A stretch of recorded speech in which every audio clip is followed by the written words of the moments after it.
Vítajte pri dnešnom výklade. Ak vás čaká skúška z európskeho práva, ste tu úplne správne. Dnes si rozoberieme absolútny ťahák na otázku číslo 41, teda právo na vrátenie plnenia, ktoré bolo poskytnuté v rozpore s právom Únie. Pôjdeme priamo na vec, žiadna zbytočná omáčka, len čisté a jasné fakty, s ktorými túto tému na skúške zvládnete úplne ľavou zadnou.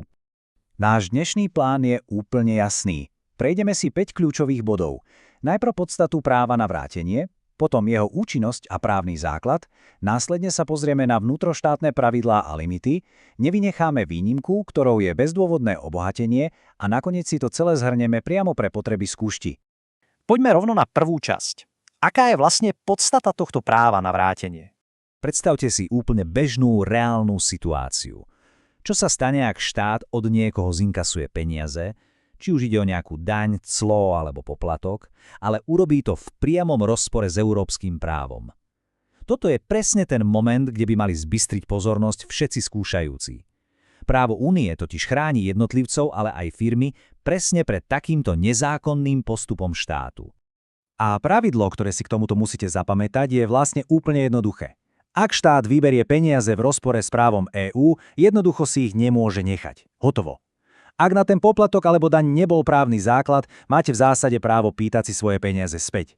Keby to tak nefungovalo, taká tá európska ochrana by bola naozaj len na papieri a v praxi by tam bola v podstate na nič. Presúvame sa k druhej časti, pozrime sa na účinnosť a právny základ. Dobre, tu sa musíme na chvíľu zastaviť, pretože na skúške musíte ukázať, že presne viete, o čom hovoríte. Náhrada škody a vrátenie plnenia sú totiž dve úplne odlišné veci. Viete, pri náhrade škody, spomeňte si napríklad na ten slávny prípad Francovič, musíte dokazovať, že vám vôbec nejaká škoda vznikla, že porušenie bolo závažné a že tam je príčinná súvislosť. No vrátenie plnenia, to je úplne iný, oveľa priamočiarejší príbeh. Ide len o to, že vám štát vráti peniaze, ktoré vybral neprávom. Nič nedokazujete, len chcete späť niečo, na čo štát nikdy nemal právo. A prečo to vlastne takto funguje? Celé to stojí na myšlienke obnovenia pôvodného stavu. Chceme proste vrátiť čas a dostať veci do stavu, v akom by boli, keby štát právo EÚ vôbec neporušil. A viete, čo je na tom super detail z praxe? Často to neznamená len vrátenie tej samotnej sumy, ale máte nárok aj na úroky za celý ten čas, čo štát vaše peniaze neoprávnene zadržiaval. Spomeňte tento detail na skúške a uvidíte, že to skúšajúcich naozaj poteší. Tretia časť nás privádza k vnútroštátnym pravidlám a limitom. Tu sa dostávame od teórie k praxi. Nárok na vrátenie vám síce dáva európske právo, ale tie peniaze reálne vymáhate pred domácimi súdmi. Tomuto sa odborne hovorí procesná autonómia členských štátov. Znamená to, že každý štát má vlastné pravidlá, vlastné lehoty, vlastné formuláre, vlastné úrady. Je tam ale jeden obrovský háčik. Tieto domáce pravidlá v žiadnom prípade nesmú váš európsky nárok znehodnotiť. A presne na to európske právo vymyslelo dva absolútne neprekročiteľné limity. Prvým z týchto limitov je tzv. Zásada rovnocennosti. Znie to komplikovane, ale v praxi to znamená len toľko, že štát k vám nesmie byť prísnejší len preto, že sa oháňate európskym právom.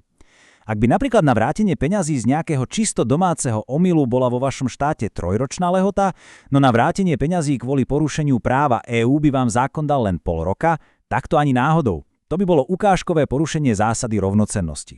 Tým druhým limitom je zásada účinnosti.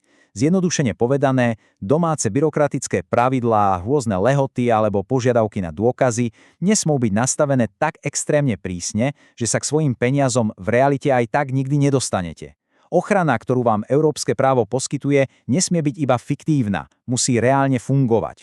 A teraz pozor, táto formulácia je pre vašu skúšku fakt kľúčová.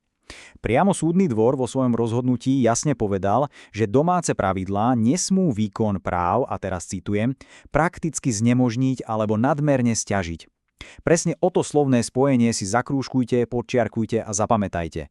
Ak ho na skúške použijete, ukážete, že úplne presne chápete, aký štandard tu súdny dvor pri posudzovaní prekážok vyžaduje. Dostávame sa k štvrtej časti. Každé pravidlo má svoju výnimku a tou našou je bezdôvodné obohatenie.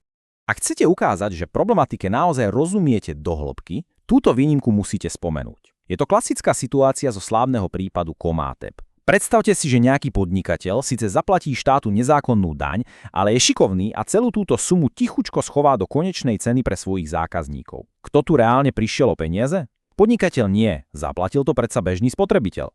Aby štát teraz túto daň vrátil podnikateľovi, ten by vlastne zarobil dvakrát. A išlo by o ukážkové bezdôvodné obohatenie. Z tohto konkrétneho dôvodu môže štát vrátenie peňazí naozaj legitímne odmietnúť. Ale zasa pozor, funguje tu veľmi krehká rovnováha. Štát sa síce môže takto brániť, no nesmie to zneužívať vo svoj prospech. Nemôže od vás chcieť, aby ste priniesli úplne nemožné dôkazy.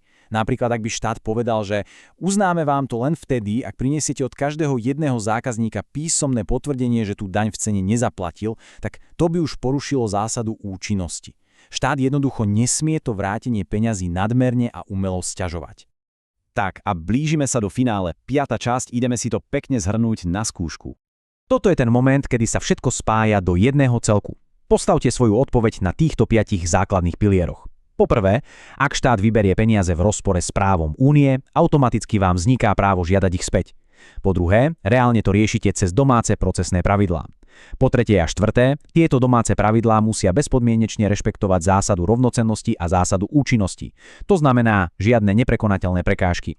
A po piaté, jediné legitímne obmedzenie tohto vrátenia je situácia, kedy by reálne došlo k bezdôvodnému obohateniu. Ak na skúške vyklopíte tento zoznam, máte v podstate vyhraté na plnej čiare.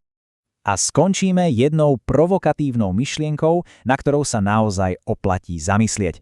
Kde vlastne končí autonómia samotného štátu a kde sa začína tá naozajstná hmatateľná ochrana nás, jednotlivcov v Európskej únii? Viete, celá táto téma o vracaní nezákonných plnení ukazuje jednu zásadnú vec.